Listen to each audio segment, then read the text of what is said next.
All right, diving right in today. We're tackling LinkedIn. You know, that thing everyone says you need, but no one's quite sure what to do with it. Yeah, it's kind of become this weird professional obligation. Exactly. But what if I told you it's less of a chore and more like a secret weapon just waiting to be unlocked? We're going deep on this one. Oh yeah, we're going full strategy, not just surface level tips. Yeah. And we've got a great guide for this deep dive, by the way. Oh, for sure. We're using Sergey Gizev's Masterclass. He's like the LinkedIn whisperer or something. He really breaks it down. Practical steps, real insights, stuff you can actually use. Think of this as your LinkedIn boot camp, ready to transform that profile from like digital dust bunny. Into a shining beacon of opportunity, yeah.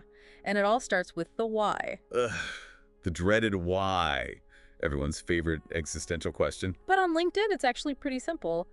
Where do you want this thing to take you? Like, are we talking dream job, landing pad, networking hub, personal brand billboard? What's the goal? You gotta have the coordinates before you can map the route, right? Right. So let's say you figure that out. Now what? Now, we optimize. Sergey walks us through the essentials, and it starts with first impressions. Ah, that's where profile picture and banner image come in. I Yeah. feel like people underestimate these. Huge mistake. They're the storefront of your brand on LinkedIn. You're not showing up to an interview in sweatpants, right? Got to put your best foot forward. High-quality images are a must. Professional headshot if you can swing it. And tools like Canva can help with a killer banner image, something that reflects you. Quick fact, by the way, studies show people form impressions based on visuals in milliseconds. Milliseconds. Make them count. Absolutely. Then there's the headline, Prime Real Estate under your name. Don't waste it on just a job title. Oh, preach. That's like saying, hi, I'm a human doing human things. Tell us something interesting. Right. It's your tagline, your chance to hook people. Show your value. Pique curiosity.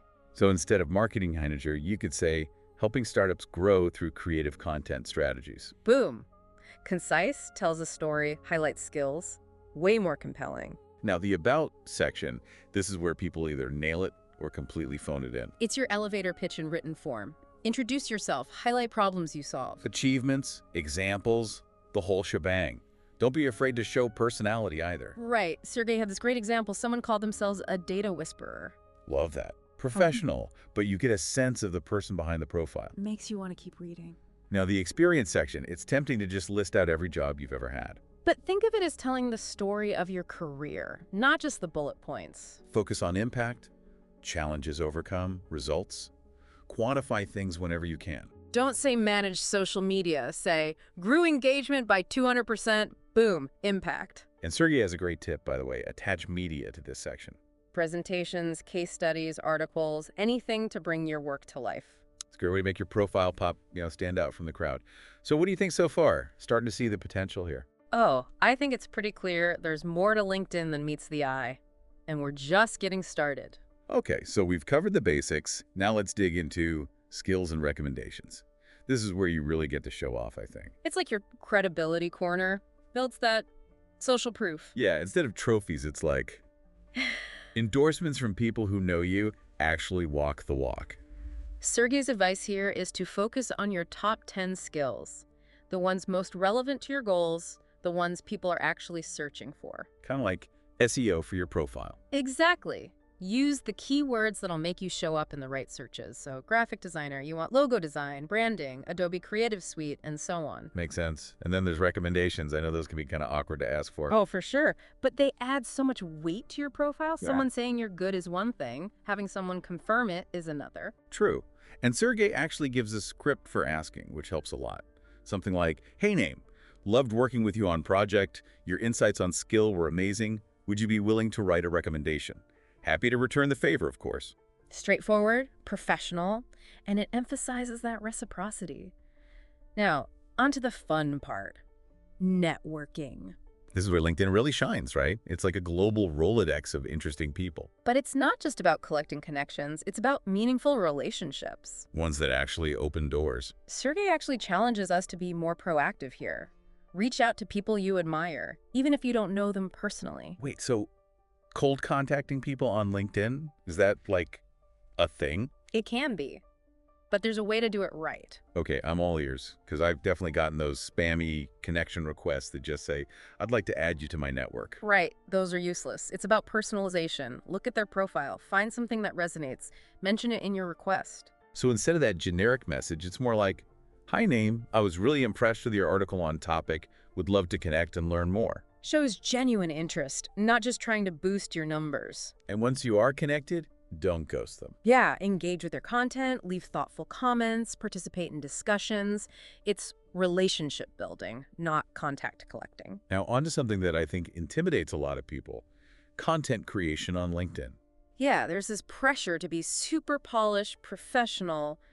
Can be a bit much. Right, like I just want to share my thoughts, not write a dissertation. But Sergey breaks it down so well. He suggests aiming for 3 posts per week. 3. Mm-hmm. Okay, that's doable, but what kind of posts? Mix it up. Personal experiences, industry insights, maybe a case study or compelling story. He even suggests like Mondays for personal, Wednesdays informative, Fridays for inspiration. A content calendar for your professional life? I like it. Oh. But what if I'm drawing a blank on what to write about? He's got this value-driven post format that's super helpful. Identify a problem your audience has, offer a solution based on your expertise, share an anecdote, and end with a call to action. So every post is like a mini masterclass. Love that it's about providing value, not just self-promotion. Exactly. And remember, authenticity is key. Share your insights, your struggles even. People connect with realness. Who knows, that one post might spark a conversation that leads to a job offer. Speaking of getting noticed, let's talk about LinkedIn SEO. Wait, SEO on LinkedIn, never thought about that. It's all about optimizing your profile with the right keywords so you're more discoverable in searches. So if I'm a marketing consultant, I'd want to sprinkle in digital marketing, content strategy, lead generation throughout. Exactly, but not in a spammy way. Gotta be natural. So it's like weaving a tapestry of keywords that actually reflects what you do. Got it. Now, Sergey also mentions LinkedIn Premium. That's where things get really interesting. Think of it as leveling up your LinkedIn game. All right, so what are we talking like? Cheat codes for LinkedIn. Kind of. You get in-depth analytics, in-mail messaging to connect with anyone, advanced search filters, even courses. Sounds like a VIP pass. But is it worth it? Depends on your goals. If you're serious about job hunting or client acquisition, those features can be game changers. So InMail lets you bypass that whole connect first thing and go straight to recruiters or potential clients. Bold move. It can be, but it can also pay off big time. And the analytics, they tell you who's viewing your profile, engaging with your content, helps refine your strategy. Okay, I see the appeal. But what if premium's not in the budget right now? No worries.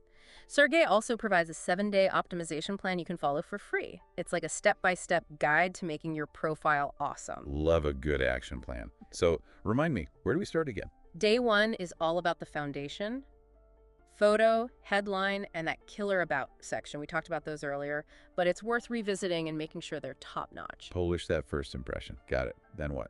Day 2, we dive deep into your experience section. Remember, showcase your achievements, quantify your results, add media to bring it all to life. Impact, impact, impact. Day 3. Skills and recommendations. Pick your top 10. Reach out to those trusted colleagues. Get those endorsements flowing. Okay, getting social proof. What about day 4? Time to expand that network. Aim for at least 30 new connections, and remember, personalize those requests. Don't be a spam bot, got it. What about day 5? Getting into the content game, I bet. Exactly. Time to publish your first value-driven post. Remember the format. Problem, solution, anecdote, call to action. I'm excited to see what kind of engagement we can get. And then day 6. Join some relevant LinkedIn groups and participate. It's a great way to connect with people in your industry, share your knowledge, and learn from others. No more lurking. It's time to join the conversation. Oh. Hey, we're almost done with the plan. What about day 7? Reflection time. Look at your analytics, see what's working, and adjust your strategy as needed. Always be tweaking. Got it. One thing that stood out to me from this masterclass is that Sergey really gets the psychology of LinkedIn, how people perceive profiles, what makes them click. It's like he's giving us the cheat codes to the LinkedIn algorithm. He talks about the importance of social proof, for example. Seeing that you've got recommendations from respected people instantly boosts your credibility. It's like a virtual stamp of approval from someone they trust. And then there's storytelling. You can just list accomplishments, or you can weave them into a narrative that makes you memorable. People connect with stories. They want to know you, not just your resume bullet points. And LinkedIn is the perfect place for that. Speaking of which, we haven't really touched on authenticity yet. So important. Got to be genuine. Let your personality shine through. People can spot a fake a mile away. No one wants to connect with a robot, right? Yeah. Be yourself, but like the professional version of yourself. And that goes back to defining your personal brand. What are your values? What makes you unique? Let that shine through. I think people get so caught up in sounding professional that they end up sounding, well, boring. Got to strike that balance. Absolutely. And remember, building a strong LinkedIn presence takes time. It's not an overnight thing. It's an ongoing process. Like tending a garden. You can't just plant some seeds and expect instant flowers. Got to nurture them. Be patient. And the rewards are worth it. Right. New connections, maybe even a career change, who knows? I've seen LinkedIn open so many doors for people. It's where you connect with folks across the globe, share ideas, learn, build relationships that can change your trajectory. It's all about those connections. You know, I once reached out to someone on LinkedIn just to compliment them on an article. Simple as that. Yeah, it turned into a coffee meeting, then a mentorship, and eventually a job offer at their company. Wild, right? And none of that would have happened if you hadn't taken that first step. Exactly. You just never know what a simple connection might lead to. So as we wrap up this part of our deep dive, I want to leave you with this. Don't underestimate LinkedIn. Use it strategically, be yourself, and see what happens. And remember, consistency is key. Small actions done consistently lead to big results. So keep learning, keep connecting, keep growing. We'll be back in a flash for the final part of this deep dive. All right, we're back. Remember that challenge we left you with? Taking a fresh look at your LinkedIn profile, like someone's seeing it for the first time. What impression does it actually make? Hopefully a good one. But yeah, always good to see things with new eyes. Might catch something you missed. Exactly. Now, for this final part of our deep dive, I want to touch on something Sergey only briefly mentions, but I think it's super important. We need to talk about the mindset shift. Ooh, mindset shift. Sounds profound. What do you mean? It's about moving away from that, like passive scrolling on LinkedIn. Just hoping something good happens. Yeah, like it's some kind of a magical job fairyland. Right. We need to see it as a tool, not a lottery ticket. It's about taking control, being proactive, making LinkedIn work for you. Love that. So it's about setting clear goals, having a strategy, engaging with your network consistently. Yes. Making it part of your routine, not just something you do when you need something. And understanding that it's an ongoing process, not a one-time fix. Like a garden, right? You can't just plant a few seeds and expect them to bloom on their own.